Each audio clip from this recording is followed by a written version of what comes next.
tout ce qui est acceptation. Et ça, il faut une force mentale assez importante pour accepter que tu t'entraînes très dur. Tu arrives tu fais pas mal de sacrifices, tout ça, comme tous les sportifs de haut niveau. Et puis, j'ai envie de dire, comme tous les gens qui vivent sur cette planète, on a tous des situations où on doit faire des sacrifices, etc., et travailler dur pour atteindre les objectifs que l'on veut. Et tu arrives à être dans les meilleurs. Et après, pour une rafale de vent que tu ne peux pas maîtriser, et ça, c'est une leçon en préparation mentale, Bien sûr. de rester, de continuer à faire des efforts, de continuer à faire d'autres courses, de ne pas baisser les bras, de finir ta course, parce qu'il y en a plein. Et je vois même moi, quand j'étais jeune, au pire, au premier obstacle, C'est t'as vrai. envie d'arrêter, d'abandonner, quoi. Donc tu fuis, hop, t'arrêtes, c'est bon. Au bout d'un moment, moi, j'ai tout fait Ouais, pour gagner cette course. Et en ouais, c'est fait, il ça. y a un truc que je ne maîtrise pas qui m'empêche de la gagner. Et c'est dur à accepter. Et ça, je pense que c'est une leçon en termes de préparation mentale, ou de toute façon, en préparation mentale, ce qu'on fait, bah, c'est on se, il faut se concentrer sur les choses que l'on peut maîtriser et faire abstraction de tout ce qu'on ne peut pas maîtriser et puis pas y Je suis accorder d'importance. totalement d'accord avec toi. Mais après, tu vois, c'est aussi, il faut avoir cette connaissance. Tu vois, il faut gérer l'échec aussi, hein. Parce que en vrai, tu passes du coup euh, dans un sentiment de, tu vois, dans des moments comme ça, d'échec, mais c'est pas causé par toi, mais tu t'en viens à te demander si c'est pas de ta faute, tu vois, quand même, des fois. Ouais. Alors, là, je te parle pour un gars qui est très bon, hein.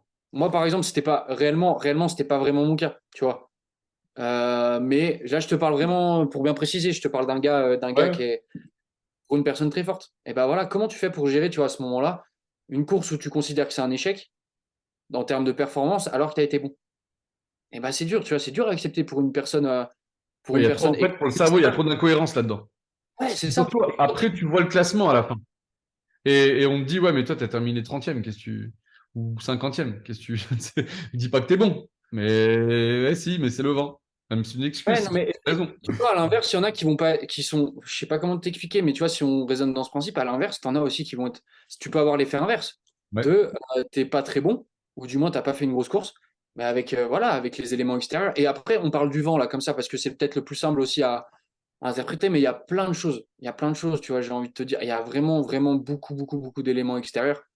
Mais voilà. Et tu vois, juste sur la visibilité, s'il y a un nuage qui passe, c'est déjà plus la même course, tu vois. Ouais, ouais, putain, ouais, c'est Le vrai. grand soleil, le nuage, entre si c'est un jour, dans un jour, tu vois, le jour blanc, si c'est.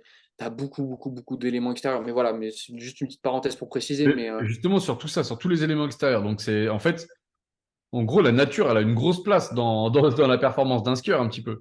Et quand on ouais. est skieur, eh ben, comment on voit justement bah, tout ce qui se passe en ce moment, la planète, l'environnement, Ouais, est-ce que j'ai tout le envie monde de a te la dire, même alors, mentalité ou il y a beaucoup de différences? le plus dur, en fait, je pense que le plus dur, bah, tu vois, je vais pas te mentir, j'ai pas trop envie de me lancer dans le débat, tu vois, de l'environnement, tout ça. On sait Non, tous que, pas de voilà, débat, mais savoir ce que tu en penses non, un mais peu plus. on sait tous que c'est un sujet qui est sensible et qui est assez important à traiter, tout ça.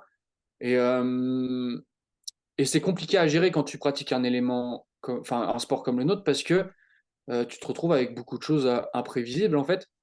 Euh, Tu vois, là, on est dans une période de préparation, là, normalement, tu vois, je dirais qu'à partir de fin août, on rentre dans le très gros de la préparation sur les skis. Mais on arrive là, plus les années passent et plus ça devient compliqué de skier, d'aller sur les glaciers, tout ça. En France, on a beaucoup, c'est super, c'est pas possible, tu vois, là, par exemple, à cette période, on n'a pas de glacier ouvert. Donc, tu vois, t'as pas mal, c'est compliqué, t'es obligé, tu vois, on va prendre l'exemple, moi, je suis parti 2 fois en Argentine. Et bah ouais, pour ce qui est au Ushuaia, c'est là-bas, bah voilà, là-bas c'est l'hiver, donc forcément tu as des conditions, c'est top et tout. Mais pareil, c'est que t'y vas en avion, c'est pas super écolo, mais t'as pas le choix de le faire. T'as pas le choix de le faire que tu sois. Et en vrai, je vais pas te mentir, on est plus dans le ski, on subit plus la chose. Et après, tu vois, c'est pas que c'est une question d'habitude, mais du coup, par exemple, bah, tu vois, tu avais prévu Tu peux pas, ta programmation, et c'est un casse-tête, je pense, pour les coachs, hein, mais ta programmation, elle sera jamais exactement ce que tu voulais. Parce que je te dis une connerie, mais tu vois, par exemple, tu as prévu un stage, tu y vas. En vrai, il y a quand même des chances qu'il y a un jour qu'il fasse pas beau, ou il fasse pas beau et tu peux pas skier. Ouais. Voilà, ça c'est le principe, enfin c'est le truc le plus basique, on va dire, des problèmes liés à l'environnement, enfin liés à l'environnement, liés à la météo, tout ça. Et après, d'un point de vue environnement, le problème c'est que c'est dur de skier, tu vois, à cette période. quand t'as pas de neige. Et Euh, pour civiliser un donc, petit peu quand même, par rapport à ce que tu vois toi qui habite à la montagne et qui fait du ski depuis petit, est-ce que tu as vu une différence au niveau des périodes d'enneigement? ouais, pas, enfin, des périodes d'enneigement. Ouais, si. Mais moi, c'est la plus grosse différence que tu vois. Bah, déjà, c'est sur le. Non, moi, par exemple, chez moi, au Grand Bornand, la neige arrive forcément plus tard que quand qu'il y a 10 ans, quoi. Et sur les glaciers, c'est pareil. Et les glaciers, même, j'ai envie de te dire, ça se voit à vue d'œil. Ah ouais. À vue que tu les. Enfin, tu vois qu'en bah, en l'espace de 10 ans, c'est pareil. Ça fond à une vitesse qui est affolante. Enfin, tu vois, vraiment affolante. Et, euh, Et tu vois, sans rentrer dans le débat, c'est sûr que c'est affolant, c'est alarmant comme situation. Mais quand tu es dans ton sport, putain, qu'est-ce que tu peux faire pour remédier à ça? À part subir et accepter la situation, t'as pas grand-chose à faire, tu vois. Là, tu vois, il y a une Coupe du Monde qui se fait en descente, 4 kilomètres de piste, et ben en Suisse. Enfin, ça fait Suisse versant italien, mais voilà, dans le Ok. principe. Je te dis ça, mais tu vois, en France, ça sera inimaginable, c'est pas possible d'avoir une Coupe du Monde en France actuellement, tu vois.